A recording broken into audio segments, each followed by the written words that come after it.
All right, welcome back, everyone, to another deep dive. Great to be here.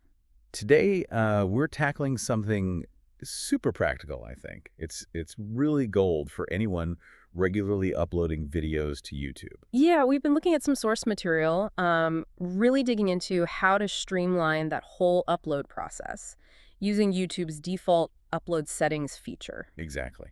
So our mission today, we want to pull out the key stuff from these sources for you. Make sure you understand, what these settings actually are, how you find them, how you set them up in YouTube Studio.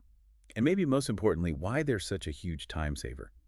Because honestly, who loves filling out the same details over and over? Nobody. Definitely not the fun part of creating.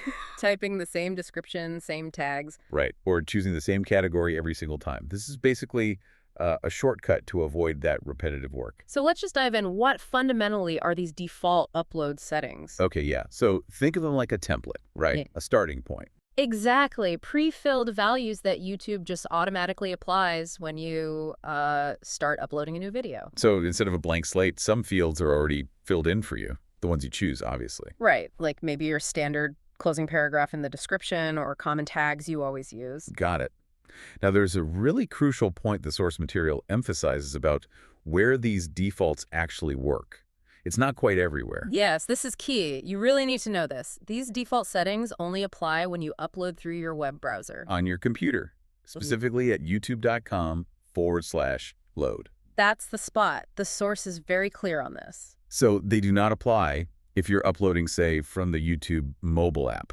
Correct. Not the mobile app. And also not if you're using some video editors that have their own direct upload feature. Ah, okay. So it's specifically tied to that desktop browser-based workflow. Good distinction to make. Definitely. Knowing that helps manage expectations, You know where you'll see the benefit kick in. Okay, so let's assume you do mostly upload via your desktop browser and you're thinking, yes, I want to save time. How do you actually set these things up? It's pretty straightforward, actually. You need to go into YouTube Studio first. Right. Log into your YouTube Studio dashboard. And then on the left-hand menu, you'll need to scroll down a bit. Look for settings. It's usually near the bottom. Click that. And then a box pops up, and in that menu, you'll see an option called Upload Defaults. Okay, click Upload Defaults, and what do we see there? The source mentioned a couple of tabs. Yeah, usually it's split into two main sections, Basic Info and Advanced Settings. Gotcha. Let's break those down. Basic info, what kind of stuff can you preset there? This sounds like the main time saver spot. Oh, it really is. Under Basic Info, you can set a default title, maybe like your channel name and a dash, or if you have a series. Or just leave it blank if your titles are always totally unique. But the description, that's huge. Yes, your default description. Think about all that boilerplate text. Links to social media, maybe affiliate disclaimers, calls to action like subscribe. All that stuff you normally copy and paste, you can just have it there. Exactly. And default visibility, too. Do you want videos to start as private or unlisted or maybe straight to public? I like starting private. Gives me a chance to double-check everything. Makes sense. And you can also add default tags here, those common keywords relevant to your whole channel or a specific series. Wow, okay. Just filling those fields, title, structure, description, visibility, tags, that alone must save so much clicking and typing per video. It absolutely does. Then you've got the Advanced Settings tab. All right, what's covered there? This is more about the standard operational settings, like your videos category. Is most of your stuff how to and style or gaming, education. Your usual one is the default. Okay. And things like comment settings allow all comments. Hold potentially inappropriate ones for review. Default language for the video. Age restrictions, that kind of thing. Exactly. Stuff that's often the same for most of your content. Getting these right consistently is important too. Sure. Avoids having to remember to set them each time. So you go through both tabs, basic and advanced, set them up how you like for your typical video. And then the crucial final step. Don't forget to hit save. Right. At the bottom, click save and you're set. From then on, when you use that browser upload page, those defaults will just be there. Okay, that sounds fantastic. But what if?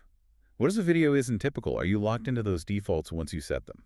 Good question. And no, absolutely not. The source material is clear on this too. You retain full flexibility. Phew, okay. So even with the defaults applied during the initial upload, you can always go back and change things for that specific video. Precisely.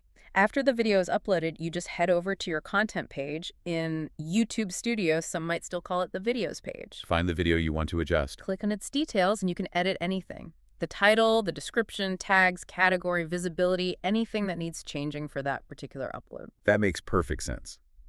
So maybe your defaults are set for, I don't know, your weekly tech reviews. Right. Standard format. But then you decide to upload a quick behind-the-scenes vlog. Mm-hmm. The source gave examples like this. Yeah, or maybe a recording of a live stream, different kind of content. So for that vlog, you just go in after uploading, maybe delete the standard tech description, write something specific for the vlog, change the category, adjust the tags. Exactly. You get the efficiency for the 90% of your standard stuff, but you can easily customize for the exceptions. Best of both worlds, really. Okay, this all sounds like a really smart workflow optimization. But let's tackle the big question creators always have: monetization. Ah, yes, the YouTube Partner Program, making money. Does setting up these default upload settings correctly help you get monetized faster? Or increase your AdSense revenue? What did the source say? The source was pretty direct about this. The answer is no, not directly. Okay, so setting defaults isn't like a magic switch for getting into YPP or making more money. Correct. It's not a factor the algorithm looks at for a monetization approval or ad rates or anything like that. But there's always a but, isn't there? There is a crucial connection, yes. While the defaults themselves don't directly impact monetization, think about what they do give you. Time. They save you time. Exactly. Time and mental energy. By automating those repetitive admin tasks for every upload. You're freeing up that time and energy to put towards what? Towards the things that actually matter for channel growth and ultimately monetization potential. Like making better content. Ah, okay. I see the connection now. It's indirect but powerful.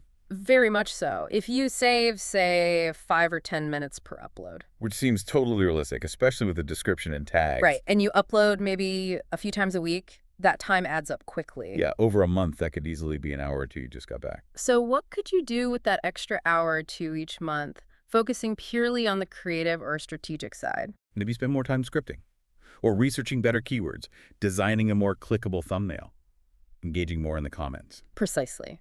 All those things do contribute to making higher quality videos, building your audience, increasing watch time, the stuff that does influence monetization and success. So the real value isn't the feature itself checking some box for YouTube.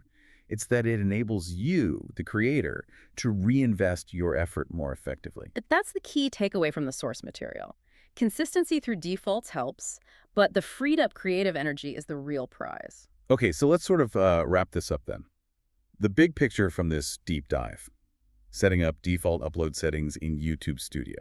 It's a simple tool, but it's genuinely powerful. It's a practical shortcut. Cuts out that boring, repetitive admin work, specifically on desktop uploads. Giving you back valuable time and focus. And by automating those little details, you're consciously making space for the work that really counts: the creative spark, the connection with your audience, making your actual videos better. It's an efficiency hack that directly fuels your creativity.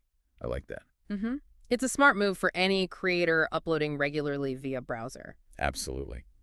Which kind of leads to a final thought for you, the listener, to maybe chew on. Go for it. If automating this one part of the upload process setting defaults can free up creative time like this, what other small, maybe tedious, repeatable tasks are lurking in your workflow? Ooh, interesting question. Like beyond just the YouTube upload itself. Yeah. Could you template your video editing checklist? Or maybe automate some social media promotion.